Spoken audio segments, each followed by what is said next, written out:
SALATTIME,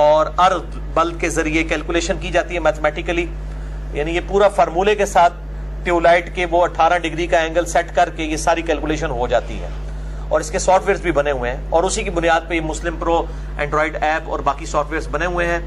اور دارالاسلام والوں کا نقشہ جو ہے وہ لے سکتے ہیں، یا اینڈرائڈ ایپ بھی انسٹال کر لیں، سلاٹ ٹائم سافٹ ویئر بھی انسٹال کیا جا سکتا ہے. مسجدوں میں عموماً جو پرانے زمانے کے ٹائم ٹیبل ہیں ان میں غلطی بھی ہوتی ہے، جو نئے ہیں ان کو بھی کاؤنٹر چیک کر لیں. مثلا اب 28 مئی 2017 کل یکم رمضان 1438 ہجری بن رہا ہے، پہلا یوم تکبیر والے دن. یوم تکبیر یعنی میرے لیے تو ویسے بھی ایک عقیدت کا دن ہے اس اعتبار سے کہ میں نے سنت کے مطابق نماز بھی یوم تکبیر والے دن ہی 28 مئی 2008 کو شروع کی تھی، اور اس سے 10 سال پہلے چلے جائیں 28 مئی 1998 کو پاکستان نے اٹامک بلاسٹ کیے تھے. یوم تکبیر ڈکلیئر کیا گیا اسے پبلک سے اوپینین لینے کے بعد. تو کل یوم تکبیر 28 مئی 2017 کو یکم رمضان 1438 ہجری کا پہلا روزہ ہے. تو اسلام آباد میں سحری کا وقت ہے 3:20.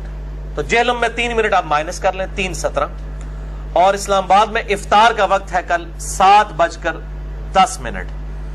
تو جہلم میں آپ 3 منٹ مائنس کر لیں. یہ دارالاسلام کی میں آپ کو ٹائمنگ بتا رہا ہوں، اور گھڑی سٹینڈرڈ ٹائم ہونی چاہیے. یہ نہیں ہے کہ گھڑی آپ کی جو ہے وہ 3 منٹ آ گیا تو آپ پھر 3 منٹ پہلے ہی روزہ کھول رہے ہوں گے تو روزہ تو نہیں ہوگا.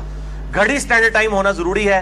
اور یہ اکثر اذانیں لوگ کہتے ہیں اذان شروع ہوگی جی ہوں نہیں رکنا چاہیے، وہ اذان غلط بھی ہوندی ہوئے. پھر مؤذن کی گھڑی سٹینڈرڈ ٹائم نہ ہو یا اس کا ٹائم ٹیبل غلط ہو تو میں بار بار یہ کہہ رہا ہوں اذانوں کا اعتبار نہ کریں، چاہے وہ کس مسجد سے بھی اذان ہو رہی ہے، بریلوی، دیوبندی، اہل حدیث یا اہل تشیع. گھڑی کا اعتبار ہو وہ بھی سٹینڈرڈ ٹائم. اور مؤذن حضرات کو بھی ایجوکیٹ کیا جائے کہ وہ اذان اس وقت دیں جب واقعی ٹائم ہو جائے، پہلے یا لیٹ نہ دیں. اب وہ کیا کرتے ہیں فجر کے وقت تو شاید وہ پہلے ہی دے لیتے ہیں، اور افطار کے وقت 5-6 کھجوریں کھا کے دے رہے ہوتے ہیں، اور بعض اوقات پہلے دیتے ہیں جلدی جلدی، بعد میں انہوں نے افطاری کرنی ہوتی ہے. تو یہ گھڑیوں کا اعتبار ہوگا، ٹائم ٹیبل کا اعتبار ہوگا، مؤذن کی اذان کا کوئی اعتبار نہیں ہے. بالکل سیدھی سی بات ہے. اور بعض اوقات تو غلطی سے بھی ایسا ہو جاتا ہے. میں نے مطلب خود اپنے جہلم شہر میں یہ چیز آبزرو کی ہے کہ کالے بادل چھا گئے تو اذان مغرب کی شروع ہو گئی ہے، اور بعد میں بادل چھٹ گئے تو سورج نکل آیا. یعنی گھڑی کو نہیں لوگ دیکھ رہے. اور یہ کوئی آج کا مسئلہ نہیں، پہلے بھی ہو چکا ہے. اب تو اس طرح کی غلطی یہ بلنڈر ہے اگر کوئی کرتا ہے، ہونی نہیں چاہیے. گھڑی کی برکت سے یہ اللہ تعالیٰ نے اتنا فزیکل فینومینا آف نیچر جو انسان نے ڈیولپ کر لیا ہے اس کو ہارمونی کے تحت، تو گھڑی کو فالو کرنا چاہیے. اور اس کانٹیکسٹ میں صحیح بخاری میں ایک حدیث ہے 1959. سیدہ اسما بنت ابی بکر کہتی ہیں، سیدہ عائشہ کی بہن، کہ نبی صلی اللہ علیہ وسلم کے مبارک زمانے میں ایک دفعہ بادل آ جانے کی وجہ سے ہم نے بھی وقت سے پہلے افطار کر لیا. ہم یہ سمجھے کہ غروب آفتاب ہو چکا ہے. بادل آئے ہوئے تھے مغرب میں، کالے بادل، تو کیسے پتا چلے گا؟ گھڑی بھی نہیں ہے تو اندازے سے ہی ہوگا نا. یہ تو بعد کے بزرگ ہیں جو کہتے ہیں ہمیں علم غیب ہے، پتہ لگ جاتا ہے، اینڈ تک کے 10 دن. نبی صلی اللہ علیہ وسلم کے زمانے میں صحابہ کرام نے روزہ بھی کھول لیا. علم غیب صحابی کو علم غیب نہیں، بعد کے بزرگوں کو ہوتا ہے. یہ جعلی جو انہوں نے ایک مسئلہ کھڑا کیا ہوا ہے. تو وہ اسما بنت ابی بکر کہتی ہیں ہم نے روزہ کھول لیا، بعد میں سورج نکل آیا. علم غیب جو نہیں تھا ان کے پاس، بیچاروں کے پاس ہوتا تو ان کو پتہ چل جاتا. اور نبی صلی اللہ علیہ وآلہ وسلم کے بارے میں بھی جو علم الغیب کا ہمارا عقیدہ ہے وہ اللہ کے بتانے پر موقوف ہے، اور جب اللہ بتائے گا. ہر وقت ہر چیز کا معاملہ نہیں ہے. میرا مسئلہ علم غیب 6A اور 6B ریکارڈڈ موجود ہے. بہرحال اسماء بنت ابی بکر کہتی ہیں کہ بادلوں کی وجہ سے ہم نے افطار کر لیا، سورج نکل آیا. اور پھر وہ راوی پوچھتے ہیں سیدہ عائشہ کے جو یہ بھانجے ہیں سیدنا عروہ، عبداللہ ابن زبیر کے جو ہیں وہ بھائی عروہ ابن زبیر، ان کا یہ بیٹا ہے حشام جو اسماء بنت ابی بکر سے بیان کر رہا ہے. ان سے پوچھا جاتا ہے کہ یہ بتائیے کہ جب وہ روزہ کھول لیا تھا وقت سے پہلے تو پھر کیا اس روزے کی قضا کروائی گئی تھی کہ غلطی نہ کھول لیا خیر ہے؟ تو انہوں نے کہا قضا کے علاوہ تو کوئی چارہ ہی نہیں تھا، قضا تو کروائی گئی تھی. تو آج بھی اگر مؤذن غلط اذان دے وقت سے پہلے تو مؤذن کے اوپر نہیں جائیں گے آپ. اگر اس نے غلط روزہ کھلوا دیا چاہے 1 منٹ پہلے بھی، آپ کو روزے کی قضا دینی ہوگی. بہرحال کفارہ نہیں ہوگا، صرف قضا یہ روزے کے بدلے ایک روزہ رکھنا ہوگا. اس لیے گھڑی سٹینڈرڈ ٹائم کریں، گھڑی کو فالو کریں. میرے پیارے عزیز دوستو، یہ تھا ہمارا آج کا ویڈیو. ہم امید کرتے ہیں کہ آپ لوگوں کو ہمارے ویڈیوز پسند آ رہے ہوں گے. تو آپ لوگوں سے درخواست ہے کہ آپ اپنی پسندیدگی کا اظہار ہمارے ویڈیوز کو لائک، کمنٹس اینڈ شیئر کر کے کیا کریں. آپ لوگوں کے لائک، کمنٹس اینڈ شیئر سے ہمارے حوصلے بڑھتے ہیں اور لوگوں کی اصلاح ہوتی ہے. تو ملتے ہیں ایک ایسی ہی دلچسپ ویڈیو کے ساتھ. تب تک کے لیے اجازت دیجیے. اللہ حافظ.